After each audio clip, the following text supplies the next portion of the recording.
Travis Wayne Goodsill.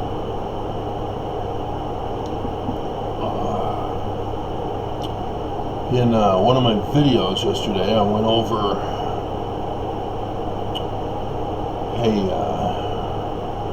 a pattern in the Bible concerning the prophecy of the true Christ being born in and coming out of the great and abominable church through the symbol of Judas' betrayal of his brothers, whether it be Joseph betrayed by Judah or Jesus betrayed by Judas. Those are patterns. And as you saw in the Bible stories, there is marriage that takes place with non-true church, shall we say, as the author puts it, women. Women are from the great and abominable church. And it's not that the Christ is born and raised in the true church. Quite the contrary. You look for the patterns and then establish a fact, but when you come across an anomaly, you have to develop a theory by which you must test. If you do not develop a test for it, you're wasting everybody's time, so that you can confirm, and then a number of confirmations establishes it as a fact. So, like I've been warning, Mormon spiritual witness is a fallacy. It can never establish facts, and it's intended and designed for that purpose. So, God gives spiritual witness. Your spiritual witness came from God, which God gave you that spiritual witness because it comes from God, and it just goes back and forth in a circular loop. And so the person never really knows, and so they believe that they must increase their faith in this circular loop as a protection, so that nobody can judge them. That's contrary to Scripture. Scripture is about getting an idea and then making it happen, making it real. So we have examples in Scriptures. Noah and Nephi are told to build a boat. So they build a boat. The boat floats. It's good. Their idea was good. Now you know the source of truth. It's that simple. But this, you never know the source of truth because you self-confirm it. And it's a fallacy. You don't know truth. And so Mormons have to take out words or change definitions in order to get that to conform.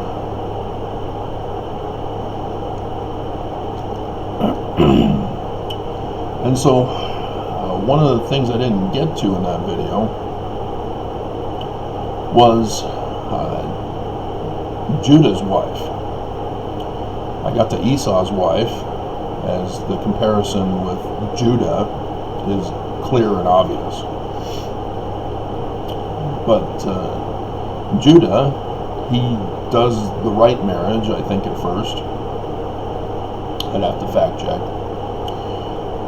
But his sons, his oldest son is supposed to, well, he does marry Tamar.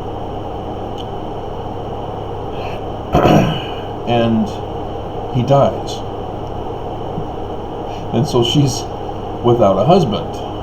But according to the laws, the brother has to then take her, to care for her. Because, again, when this was written, women are property. They cannot have rights. And so they are needing to be taken care of as property, like children, until children grow up, unless the children is a girl. That's the culture, because of the abuse of government. Doesn't matter why. So that's how you need to understand Scripture, is you can't impose your current morality and say that, well, it needs to be rewritten, as there was a group of feminists who wanted to rewrite the Bible to have it conform more to support the women. No, you're changing the whole meaning and purpose and intent of what is being said. And so, stick to your own fiction. I'm sure you'll have an audience for it, but the Bible needs to be left alone with its original translation.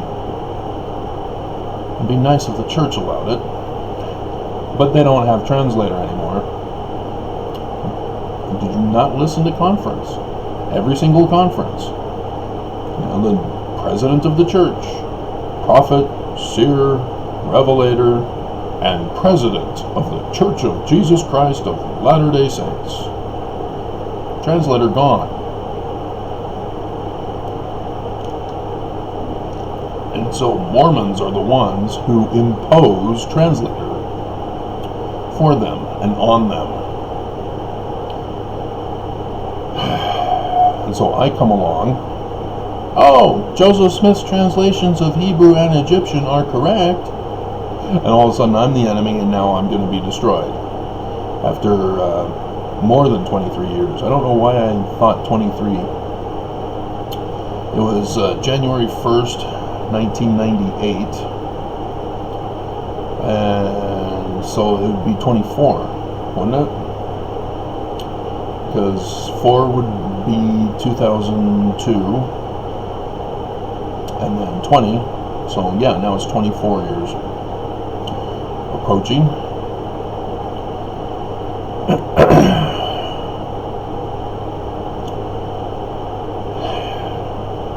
And so Tamar then is married to the next brother. He dies. And then the third brother, Judah, says, I'm not losing my kids. Already lost 2, now losing a third. She's cursed. She's a witch. She floats like a duck and a piece of wood.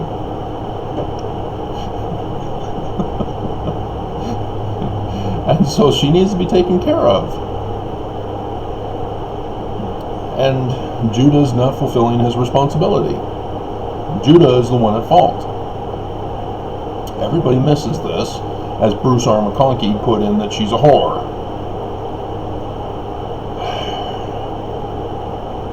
And so that's why she pretends to be a sacral prostitute, which identifies the time frame of when this was written.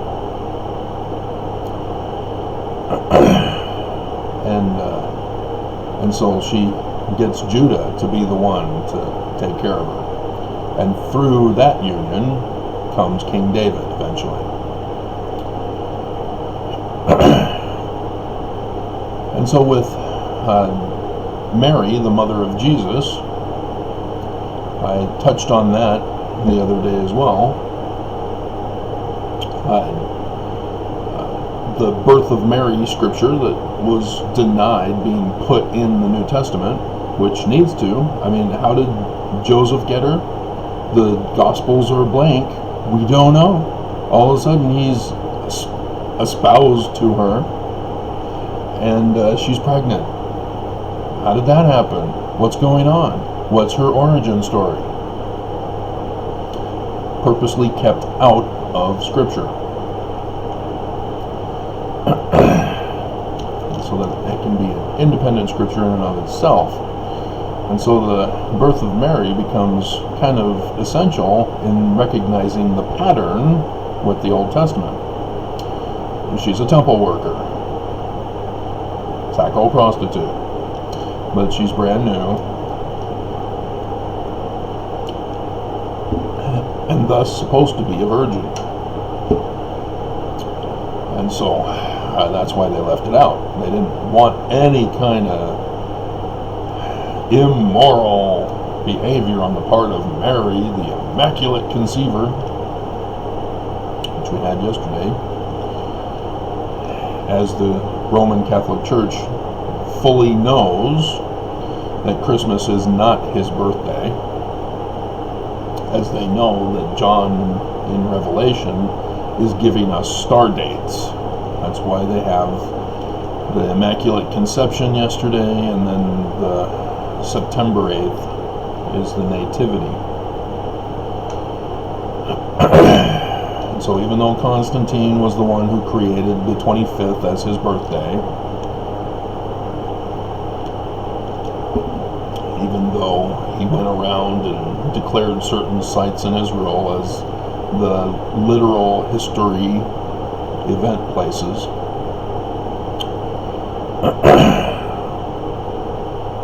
that's not what is supposed to be done with the scripture. And so now what he's done is confused things, because what used to be apocalyptic literature is now being considered history.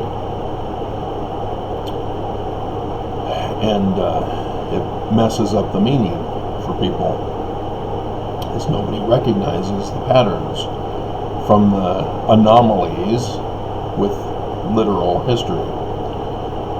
Because Matthew, for example, Herod dies, and yet Jesus is supposed to be born 1 AD, but 7 BCE is when he dies, and so he's got to be alive, so it has to be before 7 BCE, and so now you've got everything screwed up with timing, and then you get sign in the heavens, star dates being thrown in that are not the same either, and everything's all messed up. But if you're considering it literal history, people then say, well, obviously scholars and scientists are wrong. We need to change history to conform to the Bible. So yes, Mormons do it with the Book of Mormon.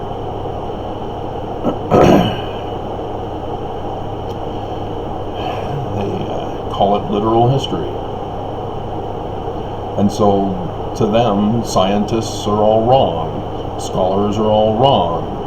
The book is not plagiarism of dozens of different contemporary books in the early 1800s. It's not inaccurate history of coinage and European animals.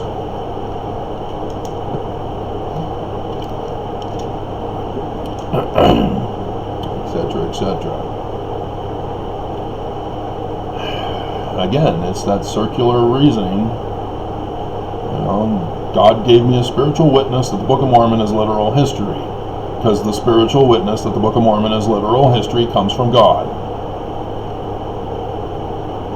And you've just screwed up your whole thinking process.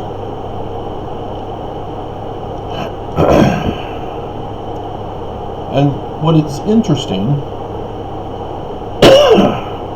is that what shattered Christianity into thousands of different groups and individuals, because individuals said, yeah, I'm not involved with organized religion, I'm going to worship God my own way.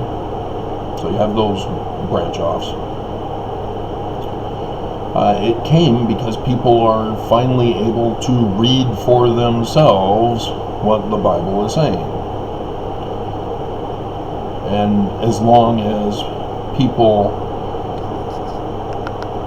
get the translation correct, as long as people define words correctly for the time period in which they were given, and all sorts of other list of requirements for studying scriptures for comprehension and grammar and other literary processes that are necessary to learn a language. There's a high illiteracy in America, and especially in the church. That's why I published a scripture study manual for Mormons. But I also did a book on Mormon illiteracy, which, wow, the stake president was pissed. He wanted me excommunicated. But that's what happens when you're guilty. You get angry. Now, if you get angry because you see somebody causing harm to another person, that's different. But if you're telling somebody that they're wicked and they get angry, well, they're projecting. They're being evil. So, for example, when I tell Mormons they're wicked on a YouTube video, you'll see the thumbs up, down increase. Oh, fortunately, YouTube has covered all that up for you, huh? Isn't that great? So now YouTube is inciting hatred for just the creators. Isn't that great that they're protecting creators? Alright. And so the Book of Mormon has the same effect on the Church of Jesus Christ of Latter-day Saints. As it's not necessarily the Book of Mormon, because the church has been desperately trying to keep Mormons in that fallacy loop. And so there have been some who have left because they read the Book of Mormon for themselves rather than letting the prophets tell them about the Book of Mormon, and realize, no, this can't be right. And so yeah, they're correct, but there's something else going on, just like there's something else going on in the Bible stories. And that's where I'm trying to help ex-Mormons, is put those pieces of the puzzle that they've collected together for them so that they can see the truth. And it's bizarre. The Tanners, published that the church has inverted pentagrams. D. Michael Quinn did his Mormonism and the Magic Worldview, but they never went dark. The inverted pentagram of Lucifer is dark. It's, they call it black magic versus white magic. But, yeah, it's evil. That's why it's fallen. It's pointing down. It's a falling star, like Isaiah says. That's where it came from, with the Latin Vulgate text. And so when the church talks about this great and abominable church, which is supposed to be the antithesis of the true church, you have Mormons stuck in this cycle saying, well, it's not our church, so it's anything else that threatens us.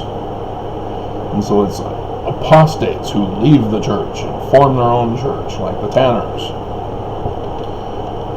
And although the Tanners are incorrect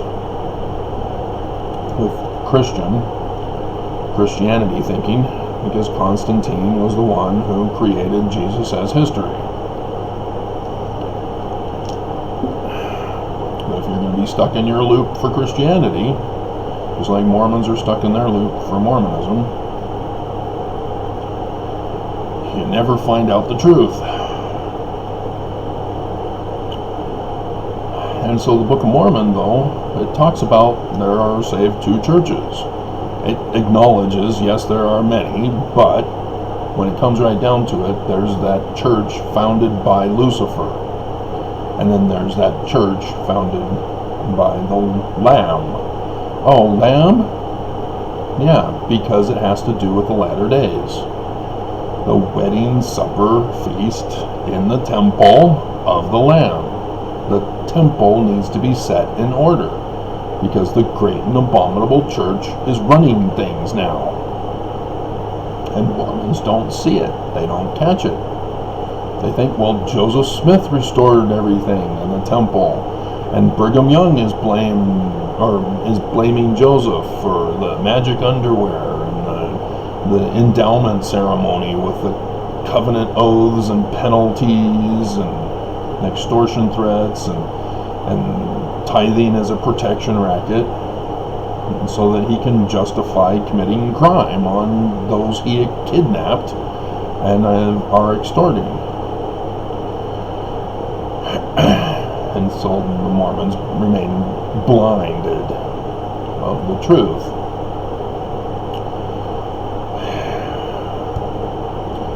And so, the Book of Mormon is very precise, very detailed on this identity of the great and abominable church.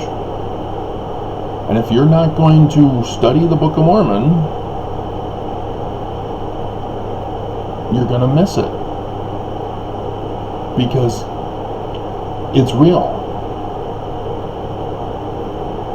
It exists, and it's blatantly obvious and staring all Mormons right in their faces. Never gotten wed in the Salt Lake Temple? What happens after the ceremony? You go out, get your picture by the doors. What's on the keystone? Do you know what a keystone is? The church tells you. They have it in lessons, because they don't want to talk about the capstone, but they'll tell you all about a keystone. Yeah, they don't have keystone in Scripture. That's why. And so, when it comes to talking about cornerstone, they'll demonstrate a keystone. But what's on the keystone? I'll give you a hint. Comes from Isaiah, from the Latin Vulgate. And yes, it's as bad as it appears. And so when you understand from the scriptures of Joseph Smith about the techniques and practices of the great and abominable church, taking away agency, neglecting the poor, murdering the saints, polygamy, rape, being filthy rich. I'm seriously, the church checks off all of them. And you can be as mad at me as you want. That doesn't change the facts. There are too many connections that are checked off that qualify the church as the great and abominable church. And so again, Mormons stuck in this blindness, as the Book of Mormon calls it, stumbling block,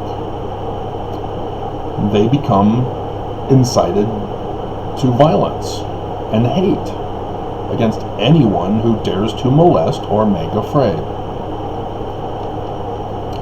Whereas the Mormons, who are extorted, held hostage by the church, remain silent.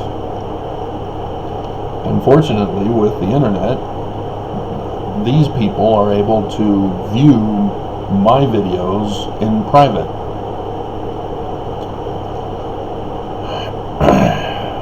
But again, they don't have the courage to leave the church because there's too much pressure, as you've seen from other ex-Mormons who leave. The family betrays them, destroys their lives. Other Mormons destroy people's lives who leave the church. People who sue the church are destroyed. You know, I'm destroyed. You know, I'm further proof that the church is evil. And that scares Mormons into remaining with the church. Mormons think that the church is too powerful to just leave. That they aren't going to get punished for their crimes. And yeah, our government isn't. Have you noticed in the news that all of Brigham Young's other branch offs are getting in trouble by the government? Except for the current church, the one through Wilford Woodruff, which had a pause because Lorenzo Snow and Joseph Fielding Smith Sr. are illegitimate. They're asterisks. The current church uses them to bridge the whole thing back together again. And they can't. What they have to do is tell us the truth and say Heber J. Grant is the founder of this church. They won't do it. They have to connect it back to Joseph so they can continue to publish the Book of Mormon, which testifies of them being the wicked, great, and abominable church. Isn't that weird?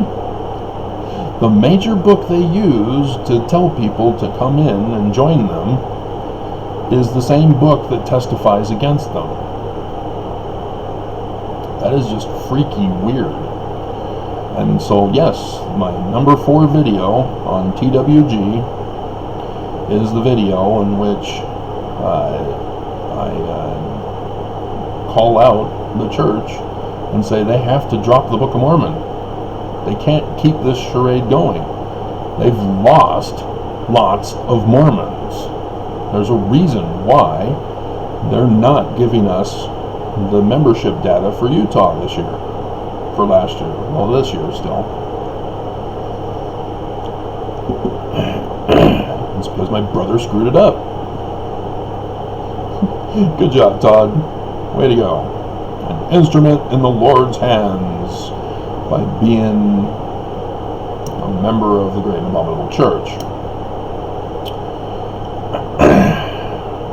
That's how wickedness destroys itself, as you get people like Todd who aren't inspired because they're kept in bondage, spiritual bondage, and so they just make mistakes to the point where things collapse.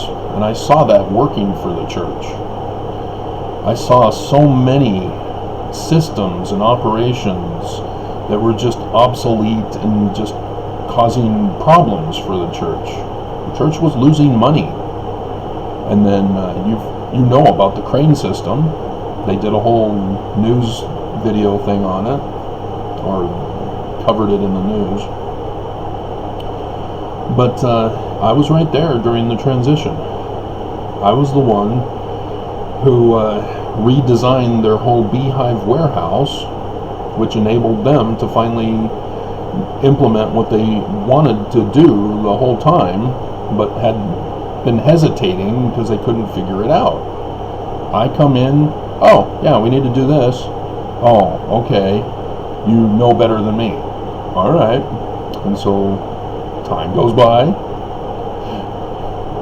Manager gets transferred out, new manager comes in, and one of the employees who had currently designed the present system we were using, he also gets another job, higher paying, in another company. Good for him, hope he's doing well. But it was necessary to get rid of him in order to make the church's system better. And so, yeah, the new manager says, yeah, we'll do whatever you want. And sure enough, what was originally designed produced a greater yield exponentially. And so the church literally saved millions of dollars. And what thanks do I get for it? They chased me out. They made my job so miserable and intolerable that I had to quit. But they were the ones trying to use the Anton LaVey's patterned Who Moved My Cheese book. Again, you look for patterns. Oh, well, that doctrine is from Anton LaVey's Satanic Bible. Real simple. But it doesn't say this is Satanic Bible. These are psychologists. Yeah, case in point. Psychology is a fraudulent science. They're not real scientists. They're not real doctors. That should have been your first clue. They keep pushing doctor, doctor, doctor, doctor, doctor, and they're not. They use fallacy. Just like this. Oh, you say you're not mentally ill? You're in denial, and you need our help.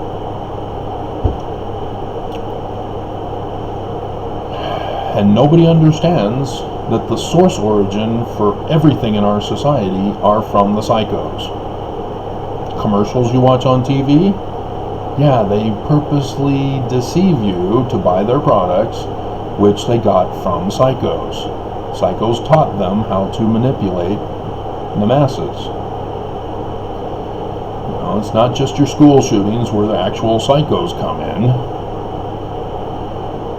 As tragic as it is, the last thing you want to do to kids is because the psychos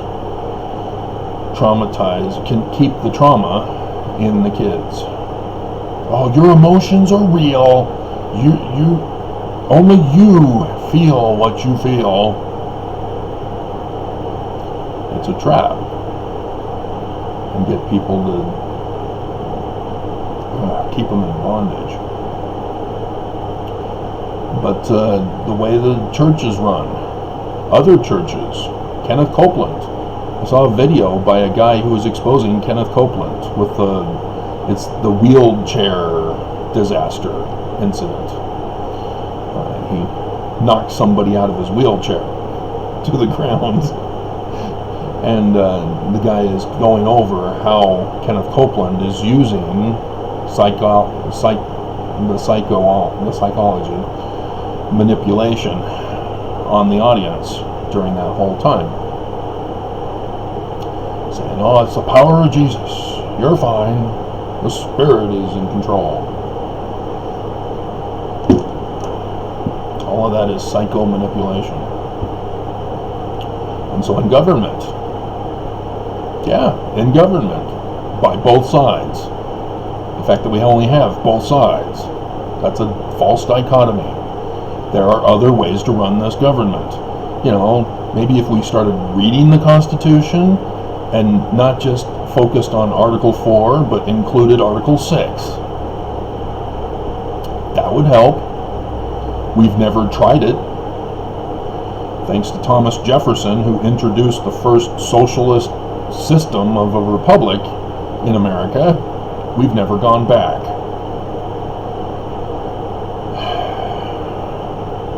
See, we're supposed to have a republican form of government in Article 4.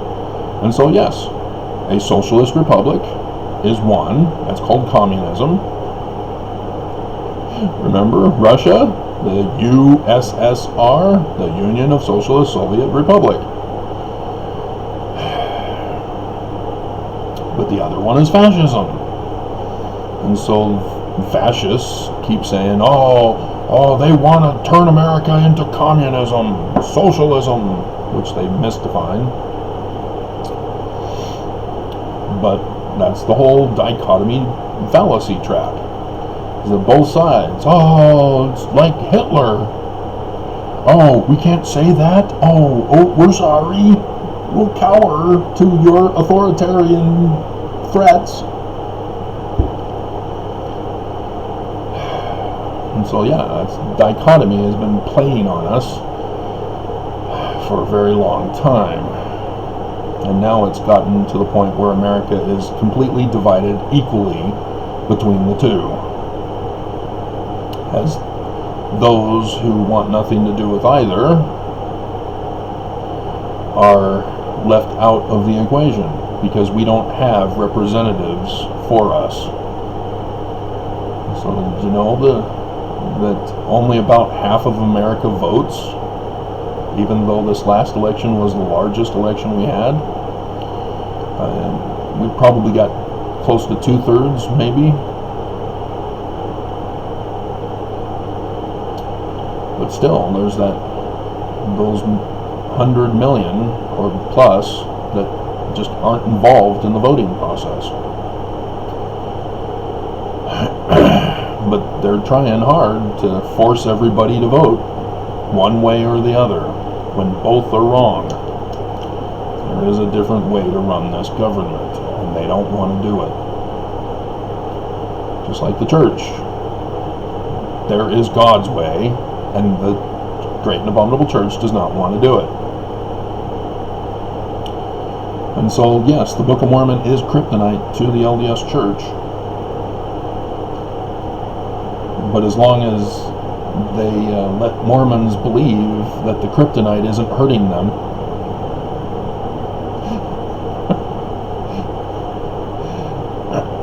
they just get weaker and weaker and weaker, so that the church can have more and more control over you. Similar to the Superman and Lois new episode that has begun.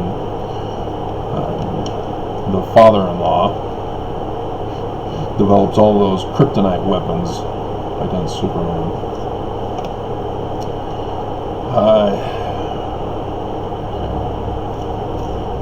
But yeah, it's interesting that Mormons are not like Christians after reading their Book of Mormon, in that there's all these thousands of shatterings. Maybe it's just we need more time. Joseph's shatterings were a different kind than Brigham Young's shatterings. I went over that video with you. That was weird. But I noticed that the church is now backing off of the Book of Mormon. Nelson, in the beginning, told the youth, stay away from the kids, to read their Book of Mormon in preparation for his June youth conference devotional, where he then enlisted them in his army, like Hitler's youth.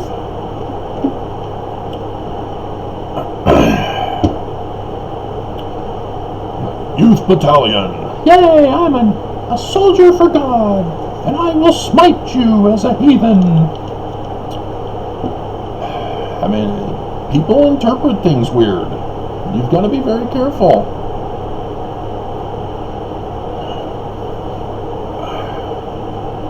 And he told the kids, yeah, ditch your Mormon friends, go and convert your non-Mormon friends.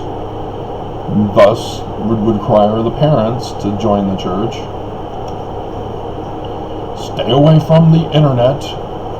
Stay off your phone. Abandon your Mormon friends and go out and convert for us. Stay away from the kids. Let the parents raise them. But, yeah, the church is all in on Joseph Smith and the Book of Mormon as history. Just like Christians, the Bible is history. Same exact pattern. And the church is now backing off of the Book of Mormon unless it's about Jesus. Jesus, Jesus, Jesus.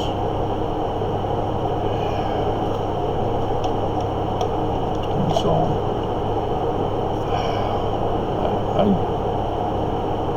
I'm about to die.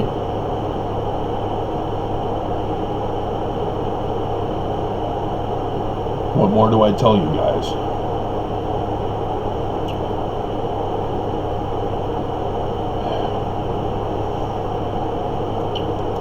How do I get you out? And I mean, yeah, it's being done, but the church isn't destroyed. It's not about just getting people out, because the church hunts you down. The whole membership thing. that yes, my brother has failed. He's overloaded. But you can't just walk away from a corrupt, criminal, evil organization. That's what corporations got away with the courts, is that as an employee, as a customer, if the company is causing harm, well, first they force you to prove it, because it's only civil courts, not criminal courts, and so prosecutors don't defend you. You have to do it yourself. And then they only get a fine. They don't get shut down for being a criminal operation. They get fined, and they continue to live on. You know, it's as horrifying as the child porn daycare center here in Utah. It's in the news the last couple of days. You know, it was going to be shut down because of the child porn investigation, and now they're opened. Are the parents aware of what's going on?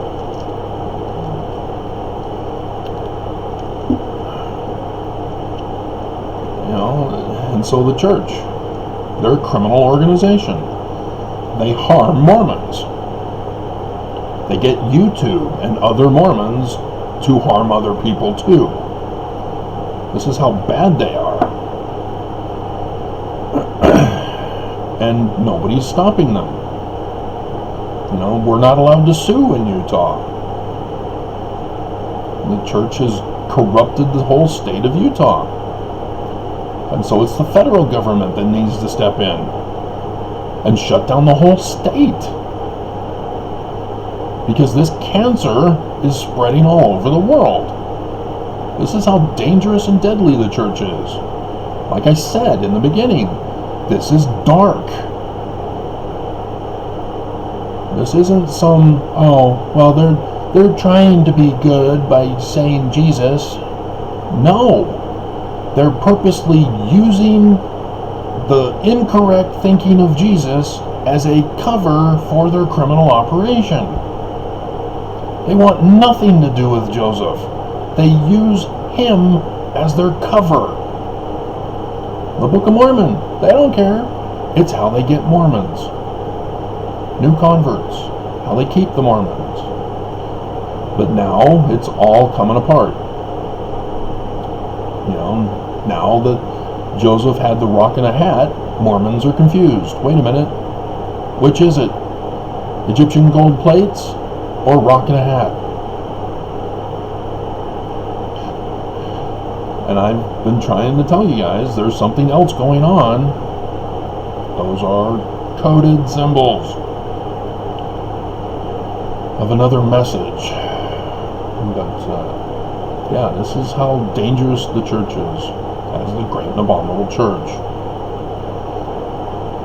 You know, it would require a protest of everyone so that the government couldn't even successfully implement the National Guard, because that's what they'll do. They'll call you domestic terrorists if you dare molest or make afraid the church. That's how corrupt this is.